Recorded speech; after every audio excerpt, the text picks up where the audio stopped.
Well, that's a wrap for UFC 324, guys. I mean, that was a pretty incredible fight card. The main card, in my opinion, was okay. The main fight, Justin Gaethje versus Pimblett, was freaking awesome.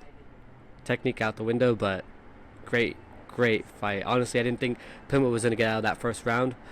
And the fact that he lasted till round 5, and then even in round 3, worked his way back to the point where I thought he arguably won that round, and everybody else said the same thing as well. Honestly, I just thought it was incredible. Watched it with my parents. Thought it was an insane fight. The whole thing was just incredible. That fight specifically was pretty dope. I don't know if anyone else knows this, but Justin Gaethje was holding his right hand quite a bit. I think that was, I'm not sure if that was round 3 or round 4. I thought Justin Gaethje actually broke his right hand, because he kept touching it, and then he kept also, well, he wasn't really using it in round 4, if I'm not mistaken. And I don't know if that was round 4, but I'm pretty sure it was. I liked how Paddy Pimblett was sticking behind his jab in round 3, and I thought he could have done that for round 4 and 5 and actually won. But as we all know, that did not happen. So yeah, to say the least, it was an incredible fight, especially for the, the debut of Paramount Plus and the whole thing. That was pretty insane. Cool. So let's go into the entire fight card if we can, and hop into this. Let me actually make my face a little bit smaller. Alright, Justin Gaethje, unanimous decision to Paddy Pimblett. Wins over. I liked a lot what Paddy said at the end, because when Rogan said to him, you showed your heart, you showed your toughness, you showed this, you showed that. He was just like, look, dude, I'm not here to show any of that. I know how tough I am. I'm not here to prove it to anybody. I'm tough. I'm here to win the fucking title. And I don't think Ilia Topuria was wrong about that. When he said, you know what? You basically just threw away the biggest fight of your life and, payday of your life. In my opinion, Ilia Topuria has a little bit of a frustration of his own, because he knew that if obviously Paddy Pimblett wins this fight, that he's gonna get the payday too, because that rivalry they both had was very fun to watch, and the whole storyline and everything.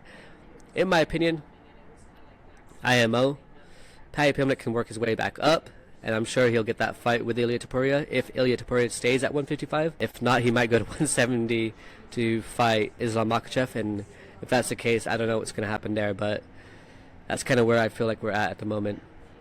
Arman Tsarukyan, I think, has done an incredible job, just promoting himself that last whole week, or the week before, a week ahead of UFC 324, and I think it was interesting to hear what he had to say as well in the post-fight,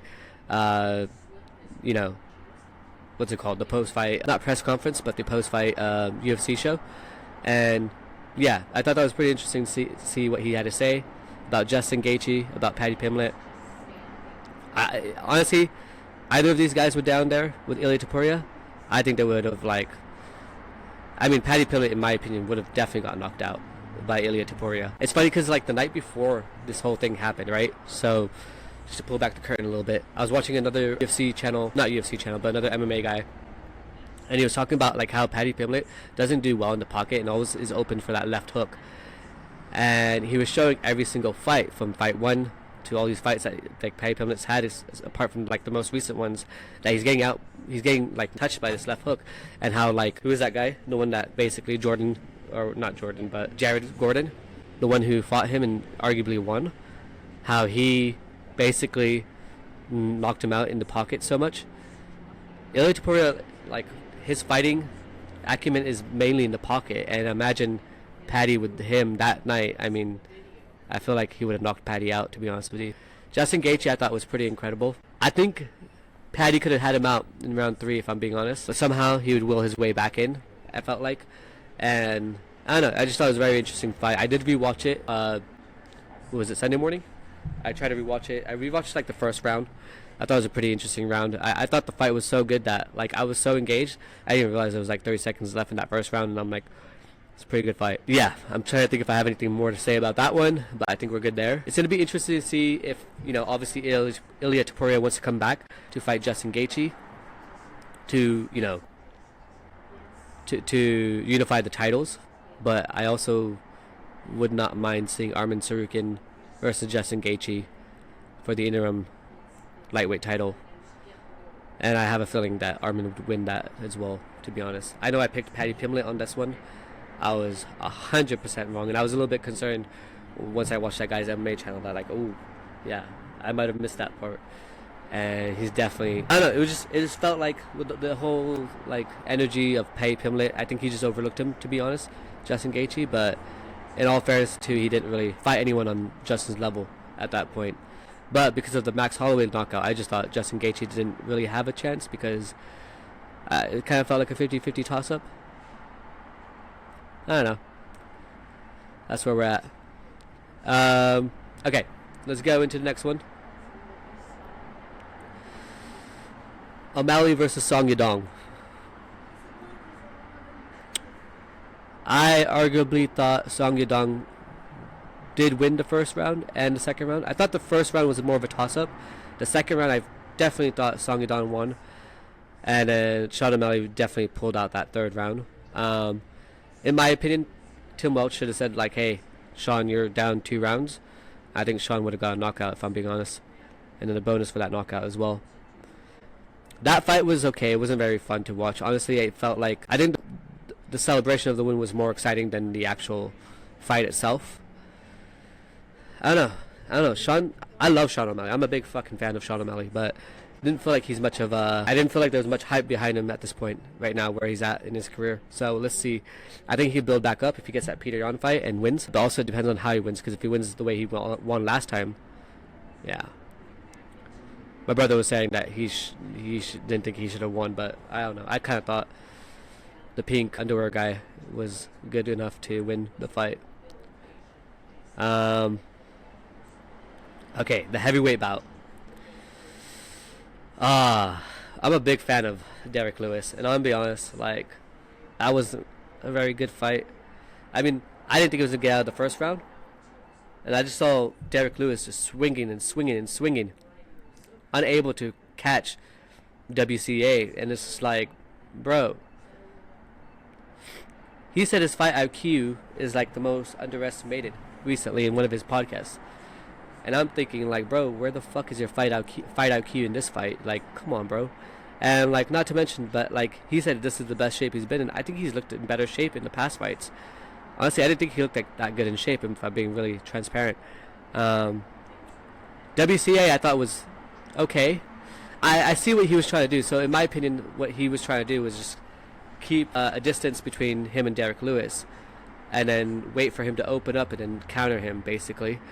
But also not rush in like the other previous fighters who all get knocked out did.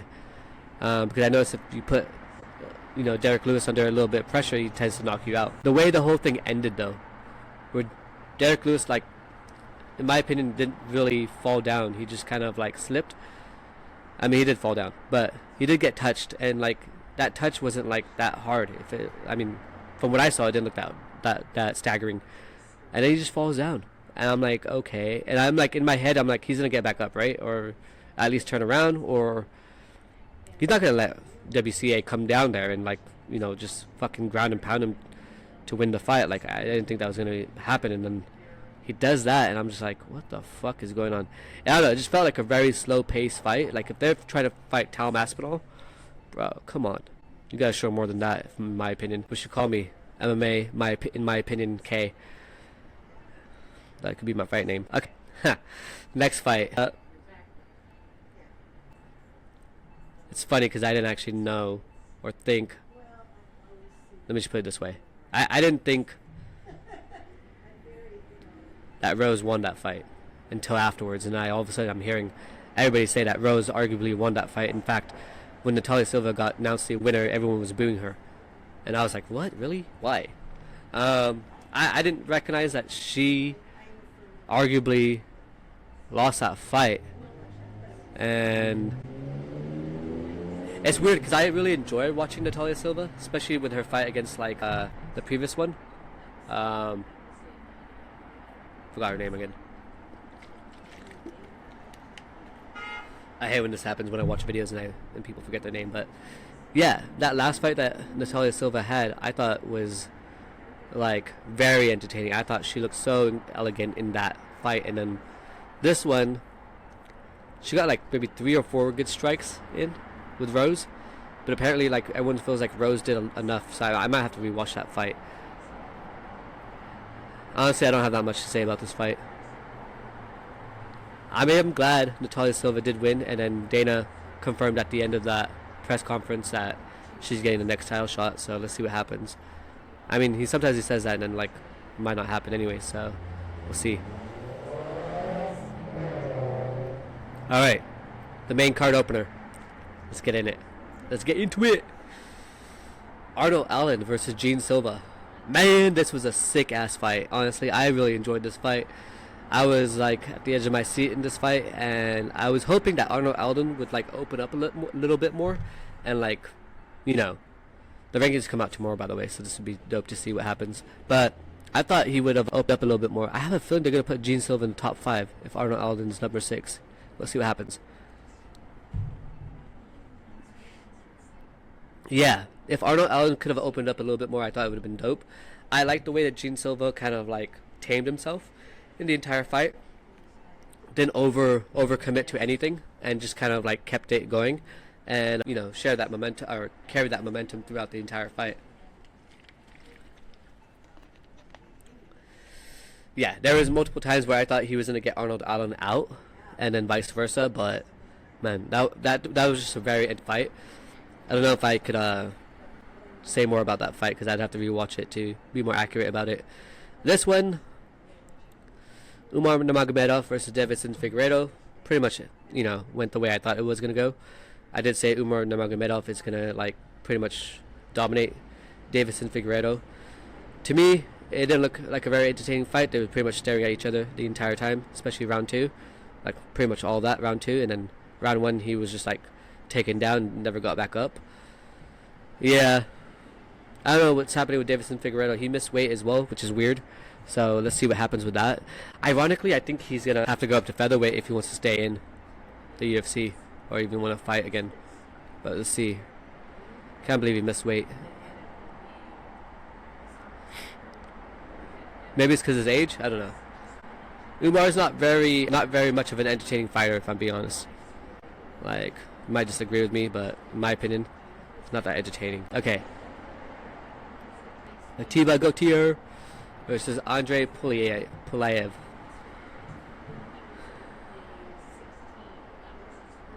I was so excited about this fight. I was waiting for the knockout. Just like making sure like no one says anything to me, and just waiting for the knockout. That never came. And then on top of that, Atiba Gauthier says, oh, he was happy about his fight, going to a unanimous decision because he got 3 rounds in. And I understand where he's coming from. But bro, like, everybody expected you to get a fucking knockout, dude. I think he had him a couple times in round 1, if I'm not mistaken. I have to double check that again, but seriously, like, I thought it was going to be a more entertaining fight. Nikita Krylov, 3 seconds in at the last minute, getting that knockout was okay. I thought that fight was pretty boring in my opinion. Okay, this one I didn't actually see, but I heard some incredible stuff, and I listened to a little bit of his interview with Ariel Helwani, Alex Perez's, and it was interesting to see that he thought like him and Charles were like friends before and all this stuff, and yeah, it was just fascinating to see how that ended up happening. He was on a 2-fight, you know, losing streak, and then pulls out that knockout. And for Charles never being knocked out, I mean, that was crazy. And the fact that like his daughter was there and all that stuff, it's just, I don't know. I thought Charles looked pretty cool during the fight week in the embedded. And then, yeah, I don't think anyone had that expectation that he was going to get knocked out, so it's kind of sad. Okay, I'm going to be honest, I didn't watch that first fight, Adam Fugate versus Ty Miller. But I did watch the Josh Hokett versus Denzel Freeman. Holy shit, that first round was incredible. Like, I mean, that was the only round. But, like, that first round, Denzel never had a chance to get off at all. Like, he never caught Josh with anything.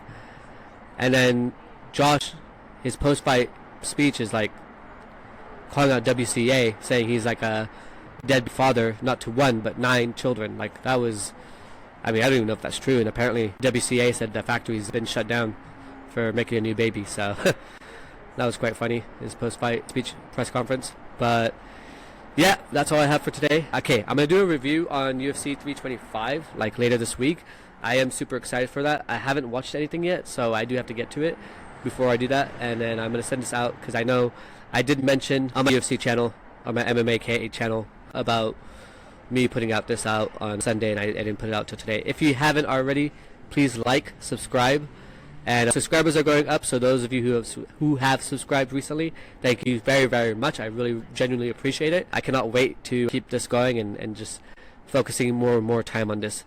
And if you have any questions, go ahead and feel free to leave those in the comments. If you disagree with anything I said, or agree with anything I said, feel free to leave those in the comment. If you want to bring the negativity on, fucking by all means, bring it on. I'm excited. Thank you.